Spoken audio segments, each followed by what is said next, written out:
You're listening to the Hawke Media podcast, a podcast dedicated to helping entrepreneurs and executives crush the digital marketing game. Whether you're looking for techniques and strategies or tools and resources, you've come to the right place. Let's get into the show. We're here on HawkeTalk, and I'm Erik Huberman. I'm here with Colin O'Brady today. Thanks for joining us, man. Yeah, thanks for having me here. It's a pleasure. So, as we talked about a little bit, would love to dive into, I have a feeling as a 3-year-old, you weren't like, when I grow up, I'm going to walk all the way across Antarctica and be the first person to do it. So take me way back. How did you get into the adventure side of things that you're in now? Tell me about your childhood.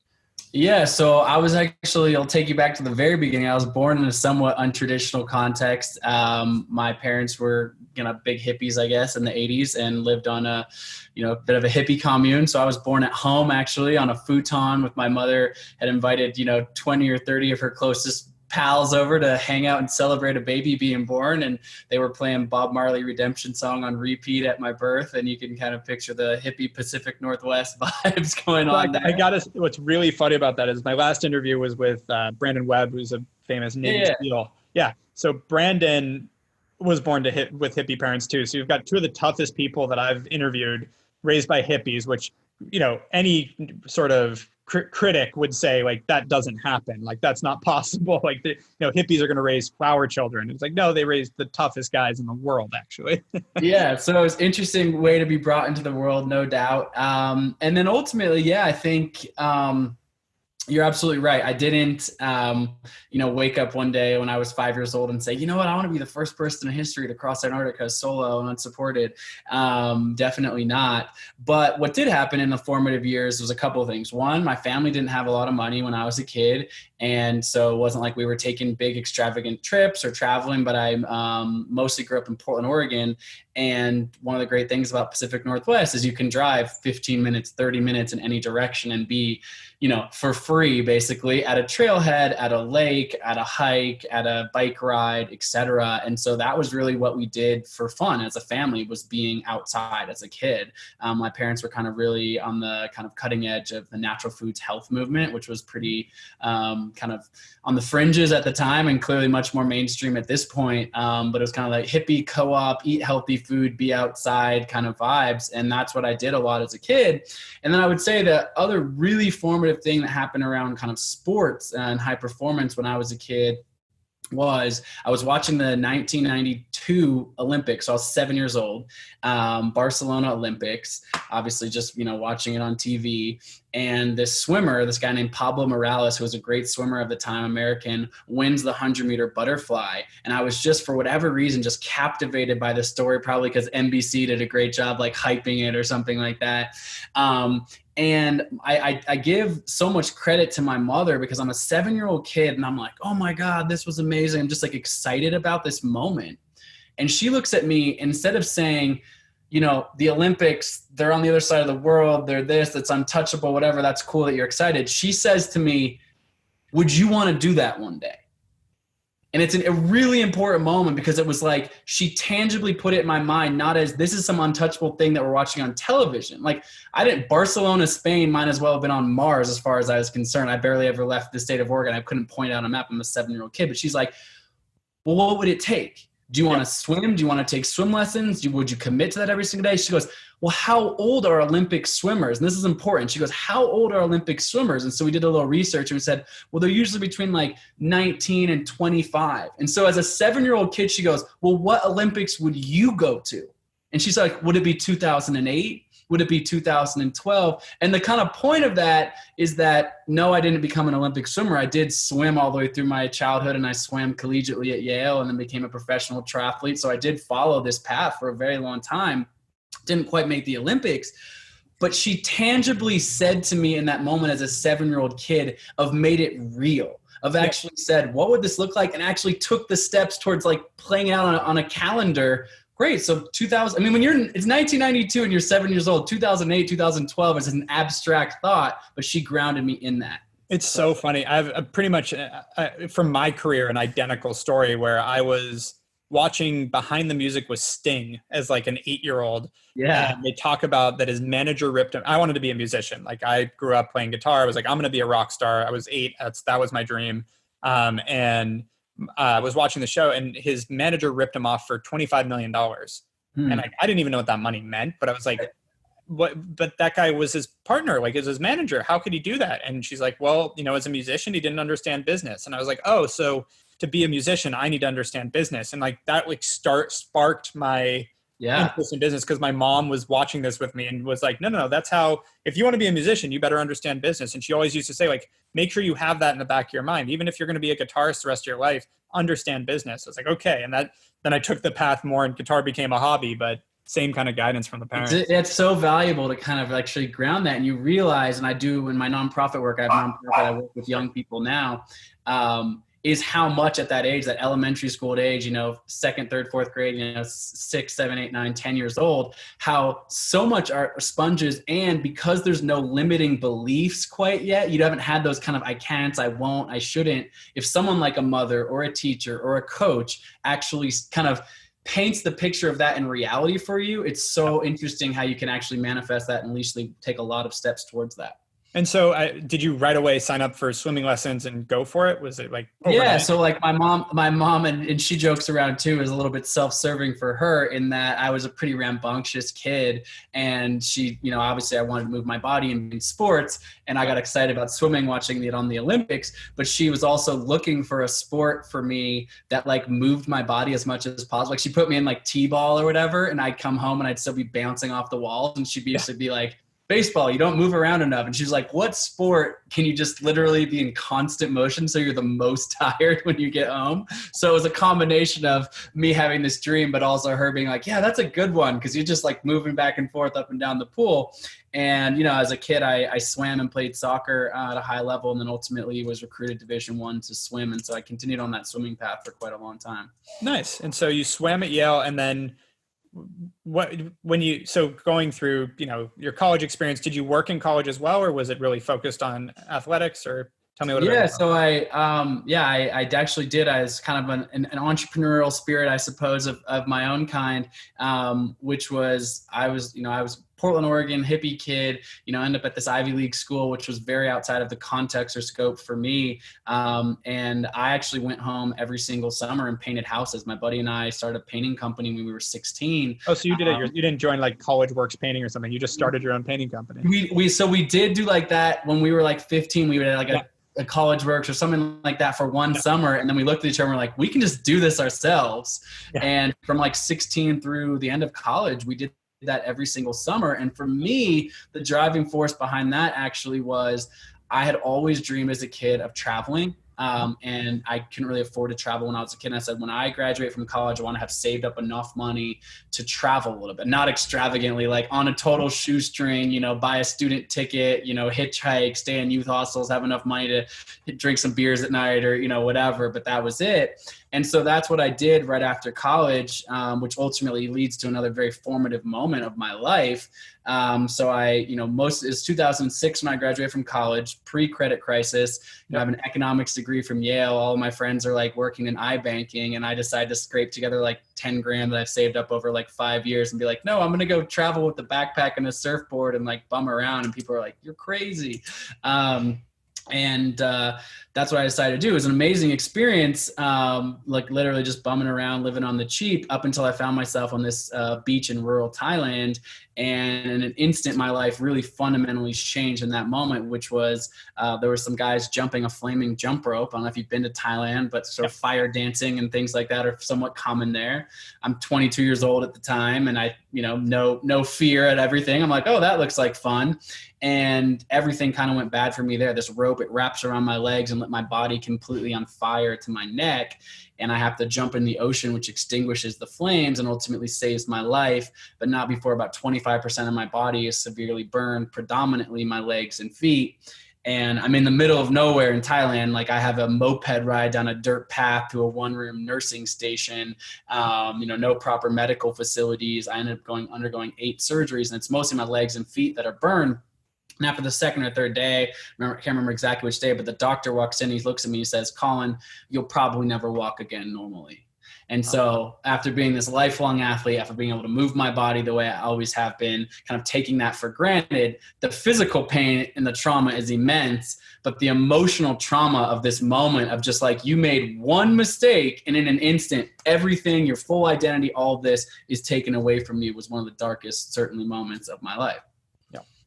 So when you had that moment, like, explain to me the recovery time. Did you have to stay in Thailand for the next month? Like what did that look like? Yeah. And so to me, and again, this kind of goes back, obviously there's a through line here of my incredible mother. But she kind of tracks me down after the fourth or fifth day. I was traveling at the time. It sounds kind of crazy now, but this is 2007, 2000, I was traveling with no cell phone. I wasn't like, I'd go to an internet cafe here and then and send an email or do a Skype call, but it's not like I had the way we would now have like immediate access or let me FaceTime you and show you how bad of a situation I'm in. Yeah. So it took several days to just even communicate with my family back home. And fortunately, my mother kind of had the maternal instinct to get on a plane and come find me in the middle of, an island in the Gulf of Thailand. She's actually like there 5 days later? Yeah. So she's actually shows up, and I can only imagine what it's like to be a mother and see your kid in this helpless state. And she admits now that she was, completely devastated. She was crying in the hallways. She was pleading with the doctors for good news. She was freaked out, obviously. Yeah. But an incredible thing that she did, which actually fundamentally changed my life and everything I've done since, is she came into my hospital room every single day with no fear, with just this smile, with this air of positivity, with saying like, hey, Colin, like your life is not over. Like, what do you want to do when you get out of here? Let's set a goal similar to how she did when I was 7 years old, going like, what year would it be in the Olympics? Just actually like kind of like, let's paint a picture of what you look like, whole again, fit again, whatever that looks like for yourself. Like she wasn't pushing me in any given direction, but just being like, this is not the end of the line for you. Cause I was just downward spiraling physically and emotionally. And ultimately I was in this Thai hospital for a few months and I couldn't walk. And she was like, close your eyes and visualize some positive outcomes here. And so I initially didn't want to play along, but finally I was like, okay, fine, Mom, I'll play along. And I closed my eyes and I opened them. I said, Mom, I just pictured myself crossing the finish line of a triathlon. And that's not something I'd ever done before. I obviously was a swimmer, but never biked or run competitively. But I guess, again, maybe it was the NBC Kona Ironman coverage or something deep in my subconscious was like, that to me felt like a fit, able body, or the way that I had associated with the world was sort of through physical expression. And so I pictured myself being able-bodied and doing that. And instead of her saying, yeah, I said set a goal, but maybe something more realistic given the diagnosis, she immediately was like, great. That's your goal. That's what you're going to focus on. And so for the next 2 months in the Thai hospital, I told the Thai doctor, bring me in these 10-pound weights. I started lifting weights with my arms. I'm bandaged from the waist down, but I'm like, I'm training for a triathlon. The guy's looking at me like, this kid is out of his mind. I finally flew back to Portland, Oregon, where I'm from. Still hadn't taken a single step. I was carried on and off the plane. I was placed in a wheelchair when I got home. Mm-hmm. And the big moment was my mother comes to me. And that first day, we're finally back home out of the hospital. And she says, okay, Colin, we've been talking about this triathlon goal. That is still your goal. But to get there, you need to figure out the next incremental step. And she then grabs a wooden chair from our kitchen table and places it one step in front of my wheelchair. And she says, you need to figure out today just how to get out of your wheelchair and take one step and sit in the chair in front of you. That's your full goal today. And it took me 3 hours to do it, but I did it that day. The next day, she moved the chair 5 steps away. The next day, she moved the chair 10 steps away. Each day, I could take a few more steps. And, it's much too long of a story for the time we have. But ultimately, 18 months after being burned in the fire, 18 months after being told I would never walk again normally, I took a job in finance, moved to Chicago, and I signed up for the Chicago Triathlon. And I ended up racing the Chicago Triathlon and completing it, which seemed rather impossible when I was in that hospital. But to my complete and utter surprise, I hadn't just finished the triathlon, but I actually won the entire Chicago Triathlon, placing first out of like 4,000 or 5,000 other participants on the Those other participants know about your recovery? Was that actually publicized? Because that hurts for second place. Yeah. I mean, I was just like one guy showing up. I mean, a big amateur field of people participating, right? But it's in this moment, and when I tell this story, it's not to say like, and then I just realized I was a superhuman athlete. Like the point is that like I don't think I'm fundamentally different than any other person. In life, no matter who we are, we face setbacks, we face hardships. But my mother taught me in this moment. It's something I've been able to apply now for the next 10, 12 years, and being able to, set 10 world records and write a New York Times bestselling book and all sorts of audacious things and goals that I've set and now achieved, comes from the essence of, you are going to face hard times in life. It will happen. It doesn't matter if you're the richest guy, the poorest guy, the whatever in the world.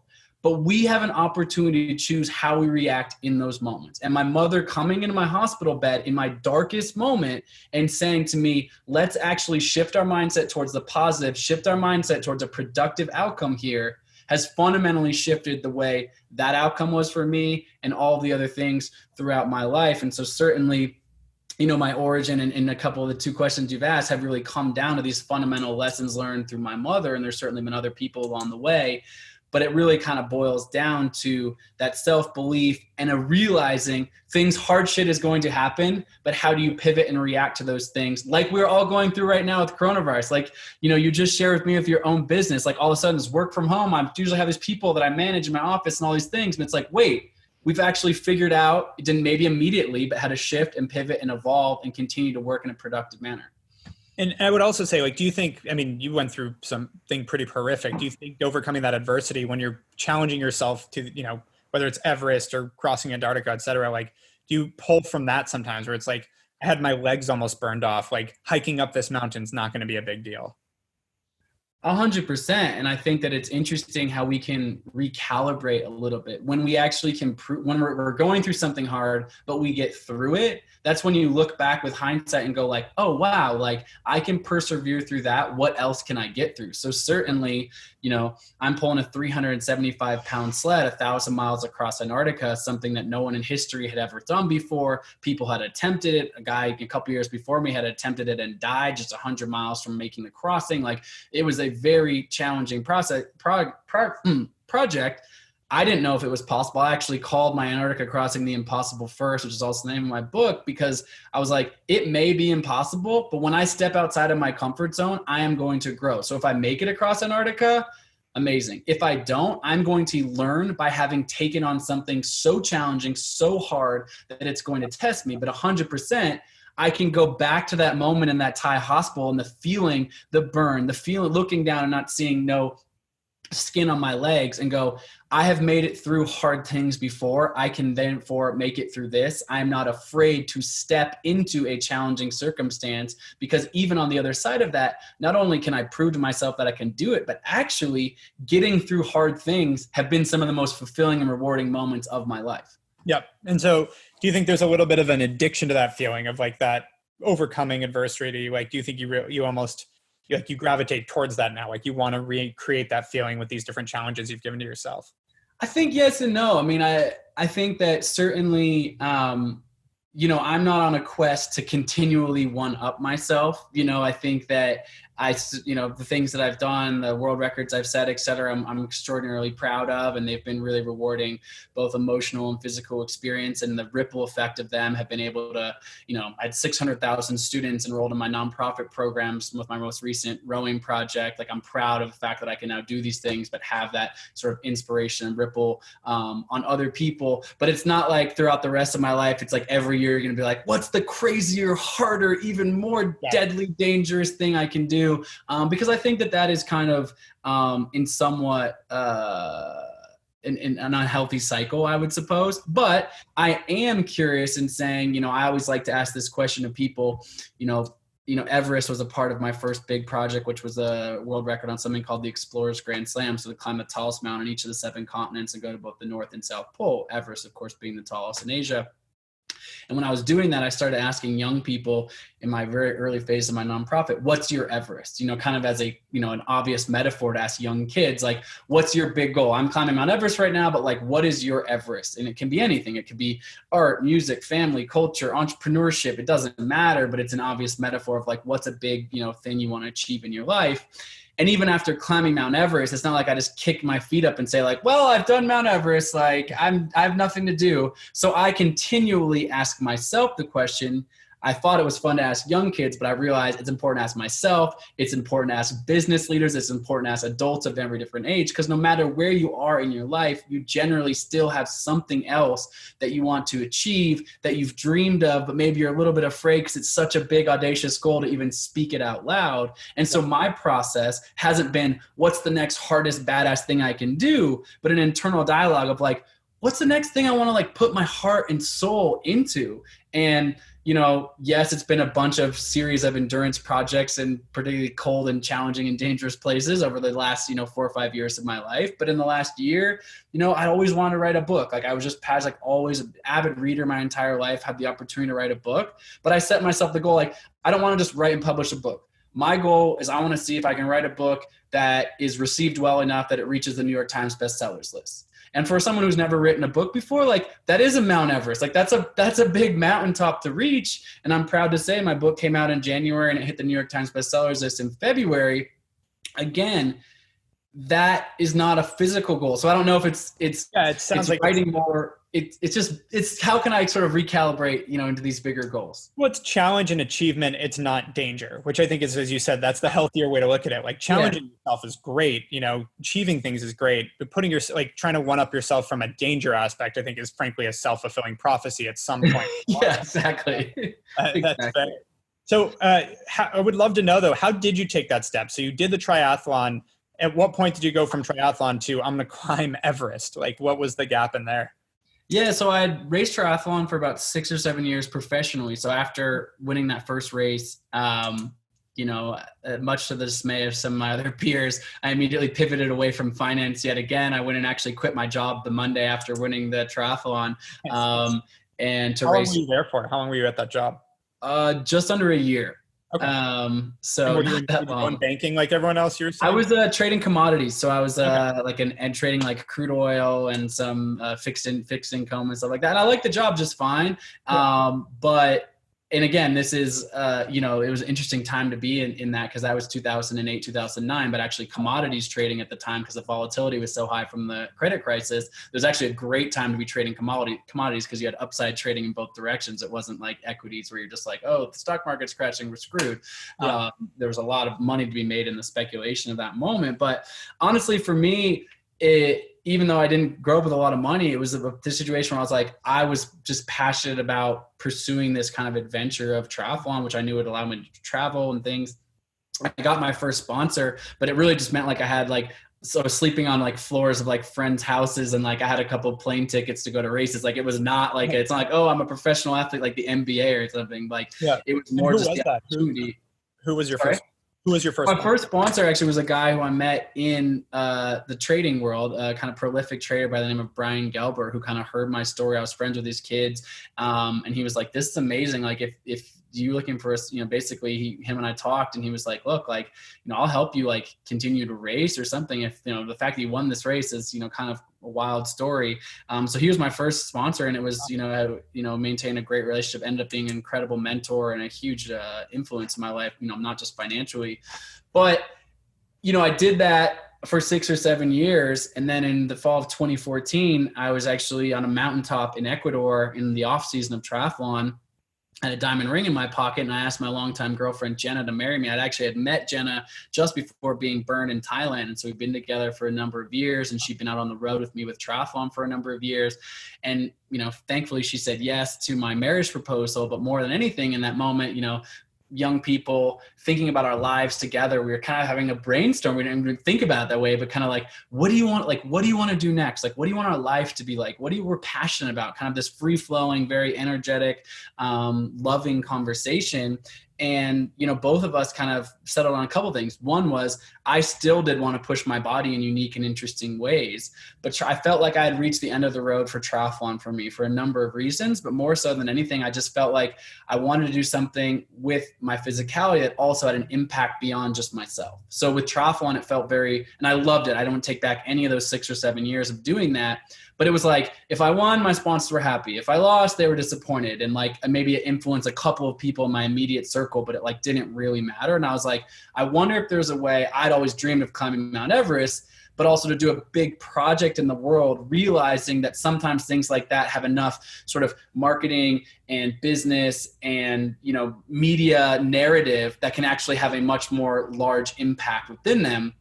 And so Jen and I said, we've always wanted to start this nonprofit. Can we kind of combine these two things, endurance sports and high performance, with aspirational goal setting, health, wellness around nonprofit initiatives? Now, you can appreciate this being a successful founder.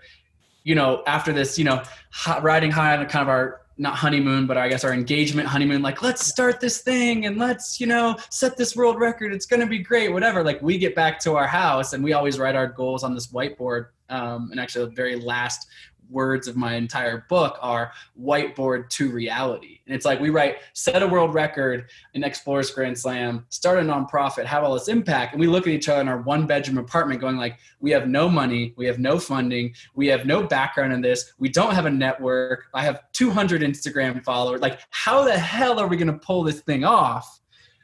But that is the moment that I believe, and you know this, where you have, again, a decision. Your own self-doubt come in there. You're like, I can't do this. This isn't for me. Yeah, that was a fun thing to like dream about, but like, let's get real. You need a real job. You need a this, that, the other thing. Alternatively, Jen and I pulled open our laptops and go, we have nothing, but we have the internet. Google, like, what's the difference between marketing and PR? Google, how do you start a 501c3 nonprofit? Who are like 4 random people that I might know that I can like say, can I have a coffee, and like ask you a couple questions? And I won't get into the whole story, but basically the next 18 months, when you can appreciate this being a founder, was us like taking random people to coffee, following up on random leads, asking people to help sponsor or fund or learn about this bureaucratic process of starting a nonprofit. And mostly what we heard was, no, that's a bad idea. Sorry, kid, whatever.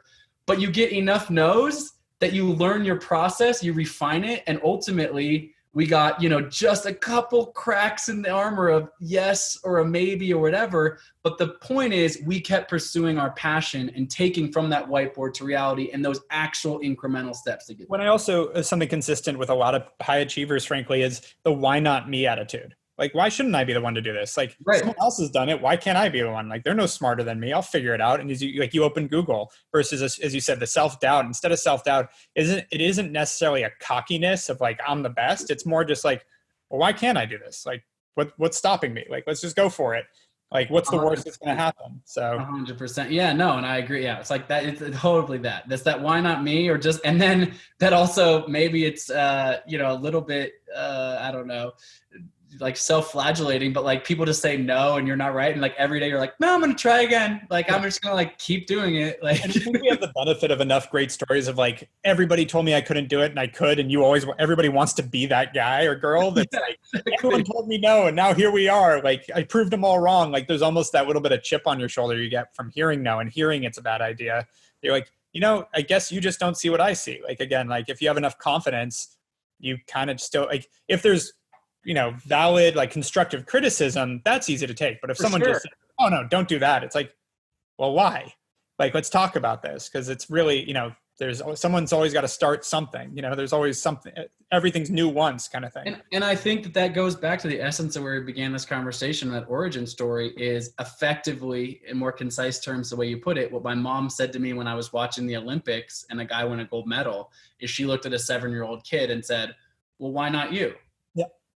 12, 15 years from now, you know? Yep. And so of course that seeped into, so when I tried other things in my life, although I didn't win an Olympic gold medal in swimming, even though I pursued that path for a long time, that's still of like, well, why not me with this next thing? Or why not me with this next thing? And actually imagining that rather than watching that go, well, other people know how to climb mountains better than me, or this guy's richer and can just take out of his trust fund and write this check to fly around the world, or, you know, whatever. But it's like, well, I think that there's an interesting lesson in that too, because, and I had a similar experience.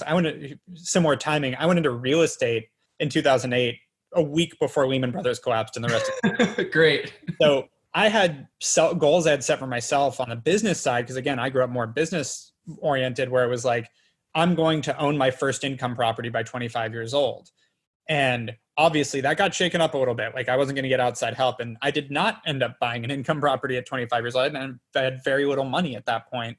And in some ways, like when I hit my 25th birthday, it felt like a failure because I'd set this goal. I hadn't hit it, similar like you with the Olympic gold medal. But I think it also taught like, you can't really predict that stuff. Like things are going to happen that set your goals up differently. And like, I think having that, that audacious goal that drove you to that point, and then accepting the fact that sometimes the outcome isn't there, but the journey and the path will lead you to something else cool becomes 100%. A really big part of it. Well, I think that is huge. And I'm going to double down on that for a second, because even though I don't know the totality of your story, it's so clear that the 25-year-old kid that didn't get the income property, but set the goal and worked your ass off towards it for those, several years as the world is falling apart and the housing market is collapsing, you learned so many fundamental lessons through that process, even the failure to reach the goal, that obviously you took with you towards that. And that's when I kind of was saying before of like, I didn't know, I wanted to think I could be the first person to cross Antarctica solo and unsupported. And I did accomplish that. But I also knew, because there were other things I set out to do, like becoming the Olympic gold medal swimmer, that I didn't quite get to, but the athletic process, the mindset, what I learned from that led me to professional triathlon. That led me to expeditions. They were all stacking on each other. And even if I didn't achieve, which I, fortunately did achieve the Antarctica crossing, had I not, it's still a worthy pursuit, because attempting to do something that is so far outside the comfort zone, that is so challenging, success or failure, it really is success or success. Like, yep. Yes, the external success of achieving the goal, or the success of putting your whole heart and soul into something, and all of the unknown things that you're going to learn along that way that you're going to build into your next thing, assuming you're not so defeated as it sounds like you weren't either. Right. And I imagine, I know you've figured out how to turn things into probably much more lucrative, lifestyle and business than you even imagine as a 25-year-old kid owning one income property. It's like, yep. You learn that even though you didn't get that one thing, you gain, 1,000 more lessons than value in the process. I agree. And I think that having that lesson that it's okay. Like, the lesson at 25 was so important, because it was important to have a goal, but it was okay to have that shift, have it change, not quite achieve it, but the journey, as you just said, everything you pick up along the way. I think it's another good lesson that helps you keep going. Because frankly, if you have a fear of not achieving those goals, you're going to set lower goals. And that's what you have to be careful of too. So talk to me about the transition. So you go and hike the tallest mountain on every continent. You go to the North and South Pole. You launched and tell me about let's start with the nonprofit. What was the nonprofit focused on? So we started a nonprofit in 2015. It's called Beyond 7-2, still going to this day. It's kind of gone through a couple of iterations as we've built and grown the scope of it. But it really, still has the same essence as it began with, which was really to inspire young people. One, I fundamentally believe when young people are healthier, we have a crisis in this country and really in the Western world of childhood obesity, kids stuck behind screens, not moving their bodies, et cetera. And there's a lot of science that proves that when people are physically healthier, mentally healthier, that they are able to achieve and be, just healthier lifestyles across the board.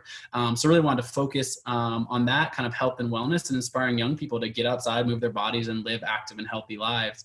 And that has evolved, over the last 5 years, really, as digital and online learning, even now to this day, even bigger and bigger. I didn't anticipate what's happening in the world right now, but able to basically take these expeditions while I'm doing them in real time. And we've, have this huge network of teachers and educators across the world who are saying, our kids are dying for things that isn't just a dusty textbook to read about this guy that did this thing 100 years ago. If it's like, I'm rowing a boat across Drake Passage and there's 600,000 students that are like, in STEM curriculum, they're already going to learn.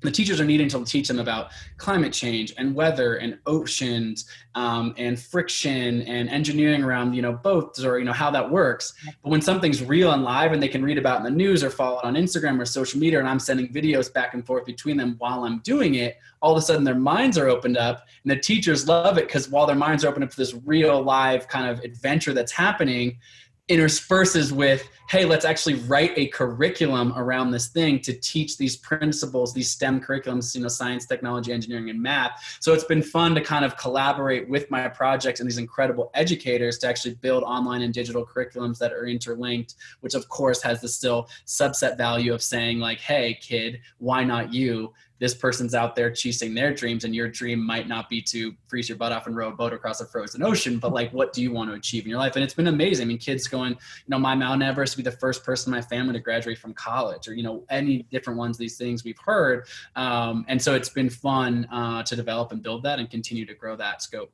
Well, and it's, testament to the educators too. Like, one of the age-old problems with education is the relevancy. As you said, learning about someone 100 years ago in history sometimes can gain attention, but learning math when it's out of context, even just learning multiplication and going like, why am I going to use this? Now, obviously, as you get older, you understand multiplication everybody uses all the time, but if you can tie it to something real and exciting, like, I, funny enough, took aeronautics in college, which I was interested in because I grew up around airplanes, and now I'm actually getting my pilot's license. Oh. And it's like, oh yeah, like, I know this stuff, but now it's relevant. Now it has practice. Same thing with business school. Like, I'd sit in these classes learning about, I got a D in accounting, and I ran Hawke Media for the first 4 years. The context was so poor that I could not understand like debits versus credits, and like, it's simple stuff I understand very easily now, but it was just never relatable. They didn't get it grounded into something that's happening. Exactly. And so it's like, these kids get these engineering principles and they need to learn the math and science, but all of a sudden it's like, wait, we're watching this guy row a boat across the ocean. Let's build a scale model of said boat. They're like excited about that. And all of a sudden they're like having to understand the geometry and the friction of the bottom of the boat. And, how's weather going to impact that and all this kind of stuff. And it's alive in their brain in a real life context. And so it's been fun to collaborate with, educators and students around kind of these principles. It's been really fun.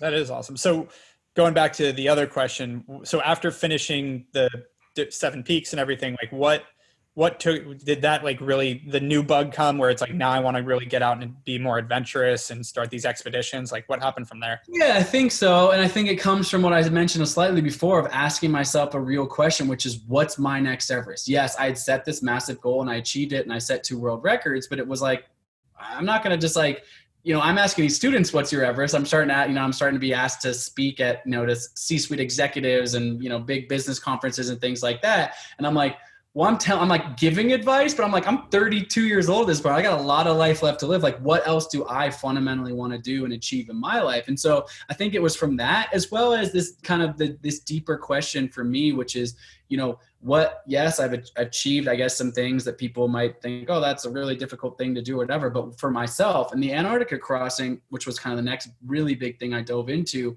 was, yes, a physical expression, but I've also been really, really curious in my own life of diving into the mind in a really fundamental way. I had done a number of series of 10-day silent meditation retreats in my life, actually. No reading, no writing, no eye contact. And I thought, wow, what more, sounds crazy, but interesting way to dive into the mind, which is in this extreme place that I believe that I can survive because I've proven I've learned those skills, how to, survive when it's minus 30 degrees out, but also to be alone in a place that is so harsh and so desolate, and it's 24 hours of daylight and there's endless white on the horizon. What is that going to do inside of my mind? And what am I going to learn from going so deep within my own self? And so the curiosity has always kind of been the thing that has spawned me on. And the curiosity is all externally, it looks like, what's the next harder physical outdoor adventure that you can take on? For me, that journey was more than anything a deep journey into the mind, the body, and the soul,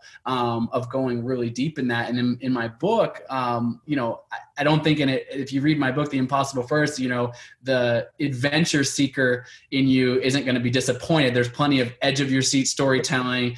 It's cold, it's hard, it's this, it's that, but it's also a journey into my own mind. And the last chapter of the book, I won't give it away too much, but the last chapter of my book is actually called Infinite Love.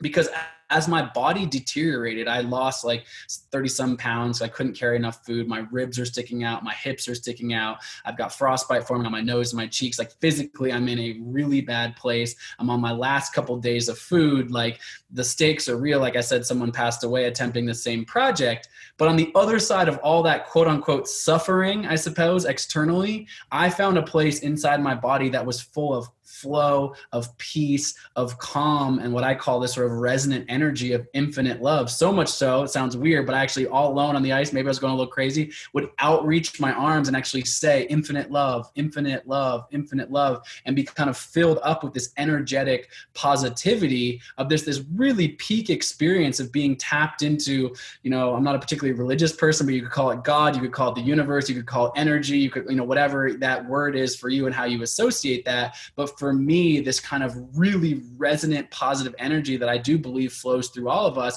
and tapping into that in such an extreme place was fascinating to me, and certainly, you know, profoundly meaningful and a really huge growth opportunity. So for me, I mean, the transition, it's hard to exactly pinpoint, you know, what strikes my fancy, what's, you know, gonna itch my scratch of curiosity, but it was that for me. It was the journey into the mind. And one of the things that I love to say as an athlete, but I think it applies to any of us, is people sometimes look at what I've done physically and they say, how'd you pull that sled? You know, what did you train? How much weights were you lifting in the gym, whatever. And obviously I know enough as an athlete, you know, high performing world-class athlete, to tell you all of the physiology things and the science of that. But I love to say, but the most important muscle that any of us has is the 6 inches between our ears. Yep. And actually understanding that if it's business, if it's art, if it's music, whatever it is, having a strong mind, but that's not just an innate trait. I say to you, like, hey man, like, you want to get bigger biceps? Like, it's obvious. We all go, cool. So I'm going to go to the gym and I'm going to like lift more weights and my arms are going to get bigger. But it's funny how disconnected we are from the idea that our mind, our brain is a muscle. Just like the biceps need to be flexed, we actually need to flex and develop our brain. Just like you said, like accounting, sitting in a classroom wasn't the right way to flex and develop it. If you start a company and you actually have to run the books, and it actually matters, you understanding that, all of a sudden you're flexing and developing this new muscle and you actually learn this skill. And so for me as an athlete, for whatever it is, it's finding the ways to actually flex and develop that muscle, because that muscle, I will say it again, is the most important muscle any of us has, the 6 inches between our ears, leading towards high performance, leading towards achievement, leading towards peace and calm and fulfillment, etc. But it actually takes intentional practice and intentionally putting your mind in growth opportunities to flex and develop. Yep. No, couldn't agree more. I mean, I think about it all the time. You said it, the brain's a muscle. And I know it's sometimes a cliche, but I think people glaze over that. And it's so true. Like you talked about, you kind of went through it really quick, but 10-day silent meditation retreats where you literally didn't read anything, didn't talk to anyone, didn't make eye contact. Like that had to prep you in a significant way for being, how many days did it take you to cross Antarctica? 54 days. And exactly what we were talking about before is the stacking of the lessons. I did my first silent meditation retreat in 2010 before I even knew that crossing the Antarctica was a thing. It wasn't something I dreamed about. I didn't know the history. I knew the history of like Shackleton 100 years ago, but I didn't know like sort of contemporary things happening in the polar environment. I did it as I was a triathlete trying to like get a little more control over my mind and, you know, peace and stillness there. But of course, that lesson, the ability to take the leap of faith, I'd never meditated a minute in my life, and I dive into this 10-day silent meditation retreat because I was like, well, I'm going to learn something from this. It might make me crazy, but whatever. And then I went back and repeated that numerous times, those 10 days. So when then I did dream up this thing about solitude, people's first things were like, how could you be alone for so long, for 2 months? It's like, well, actually, unbeknownst to myself, I have actually been training myself, and I actually understand what it feels like to be alone, fully isolated, alone in my thoughts. And I joke around, when you're alone for that long, it's like throwing a party and both all your angels and all your demons are invited, you know? And it can be a dark and scary place. And trust me, I've had some scary moments deep in that, you know, whether that's on a meditation pillow, whether that's in the middle of Antarctica alone in my head. But I also gained strength from saying, oh, I kind of know what that feels like. I don't know what it feels like to have that minus 30 degrees, you know, on my face, but I know what it's like to be on the summit of Everest and that cold, and I know what it's like to be alone on a meditation pillow. Can I combine those two things as I cross Antarctica? And certainly without both of those lesson learns and then combining those skill sets, I would have been able to complete or even attempt that crossing. Yeah, and that makes a lot of sense. And so would you say Antarctica is, to this point, the hardest thing you achieved is crossing Antarctica, or was it the rowing, or what is the hardest thing you've done at this point? Yeah, I mean, it's hard to decouple everything and like rank, you know, I have 10 world records and various different projects, whatever, but I would say that the Antarctica crossing is, I would say, at least at this point in my life, I don't think when I die, it'll be like the only thing, you know, the only hardest thing I've ever done. But, you know, I'm 35 years old. And at this point, it's kind of the, you know, crowning, I say, achievement, but also more than anything, forget, you know, achievement aside, external claim, you know, name in the New York Times or on TV, whatever, like put all that aside, I don't care. But actually to say like, that was a thing that took all of the different component parts of my life up to that moment to then say, can I take all of the lessons I've learned in all these various verticals and combine them into one moment of high performance? And ultimately what I just shared about that infinite love moment, that is the thing that has, I guess transcended all of this into the next chapter of my life. So from that standpoint, yes, it's kind of like a magnum opus or a combination of all the things in my life that, played out in this moment, but was definitely a product of years and years and years of different things to get there. Well, and I love that. Like when I think there's a lot to be said when people have all these disparate things that don't relate at the time, meaning your, silent retreats, but your triathlons, and again, what happened to your legs, all these random things that all culminate to something that all plays a part in this, as you said, magnum opus. Like that's a really exciting thing, especially in your mid 30s, to be able to like actually achieve. Yeah. And again, as you said, you got plenty of time left for the next thing, but up to this point to have, very few people get to have that, where they've spent years and years doing different things that all come together to create something. It's an amazing feeling. So 2 more questions for you. First is, what's next? Do you have something, obviously you got the book, you accomplished that. What's the next challenge you're working on? What do you think's coming down the pike for you? Yeah, I mean, it's an interesting moment, I think, for all of us as we pivot and evolve and shift. As I said, whiteboard to reality has always been my methodology. And I look across the room here in my home office, I've got a big whiteboard full of ideas, but also trying to overlay that against, some of these, things that are outside of my control, which is the U.S. passport allow me to travel to countries? Certainly not right now. It doesn't. And a lot of the things that I've dreamed up, include some international travel or things like that. So there's a little bit of a reassessment. I definitely, it's not a reassessment. I don't look at these moments and say like, oh my God, I had all these things written down and I can't do them. Woe is me. It's actually just saying like, okay, just like when the weather shifted in Antarctica, or I had to pivot or shift or evolve or ask a different person for help or whatever, it's just another one of those moments of realizing we can control the things we can control. And there's certainly a huge thing affecting all of us that is far outside of our others' control. So what's the new reality that I'm, operating from, and how can I still pursue my passions and my goals within this new context? And so I'm definitely in a moment of evaluation of that. And to me, it's, again, I know it's a really devastating and challenging time, and I'm not going to pretend like I don't have my own challenges. There's been a lot of impact. I spent a lot of my time and a lot of my money was coming from speaking in front of large audiences of people at conferences. Like, turns out that's not really a thing anymore, or at least not for a while. But rather than sitting and saying, woe is me, it's like, how can I shift and evolve into that? One thing that I'm very clear on is, and I don't say this just about myself and like, oh, read my book because it was popular in the New York Times bestselling, whatever. None of that. It's to say that, like, I believe when we, all of us, the collective we of everyone on this planet, shares our stories with one another via a podcast, a format like this, via a book, via going on a walk outside your house and social distancing, talking to your neighbor across the street and talking about what happened or being vulnerable in your own life. When we share our stories with one another, we have the ability to uplift and have this ripple effect of positivity between each other. And so I certainly want to continue to foster that in my own life, with my nonprofit, with my career and professional goals, and in my own personal life, as well as just, it's a long meandering answer to say, like, I don't exactly know what's next. I have a ton of ideas, but I'm also trying to overlay and adapt that to this new world we're being in. My wife and I were supposed to climb Everest in April and May. She had set herself the goal this time of climbing Everest. So it's kind of a role reversal. Can I support her in this goal this time? And we had flights to climb from the Chinese side in April, May of this past year. And so flights to China on April 9th, 2020, of course, didn't happen. And so it's a little bit like we all are, of shifting. We have these goals, we work towards these goals, whether that is, business, or whether you're a teacher that thought you're going back to school on September 1st and realize that's not happening. All of us are evolving in this moment, and I'm no different. I think there's so much wisdom in there that we could unpack, but I think the biggest thing you said there is, you didn't look at this as woe is me. I mean, just to be clear, as much as successes you've had and, things that have happened positive for you, I have a lot of other friends that make the core of their income through speaking. Like, your income, and I don't mean to pry on it, but got devastated through this. And I'm assuming, absolutely. And you're here being optimistic and looking for other opportunities. And like that mindset, because a lot of people can say it's easy for you to say, it's easy for you to say. And it's like, no, it's not easy for anyone to say. But if you can get into that mindset of like, what is the opportunity in a crisis, whether you're an entrepreneur or anyone in life, you're just going to enjoy yourself a lot more, and you're going to come out on top, because in this situation, which is horrible in a lot of ways, there is opportunity if someone's willing to look at it, whether, and it's in business and going online and digital. In your situation, you may have more time to be on, spend with your wife, to be on the ground. Like there's things that come out of this that are positive. And if you're able to look at the glass, even if it's, let's say, a quarter full instead of half, you're still looking at it a quarter full.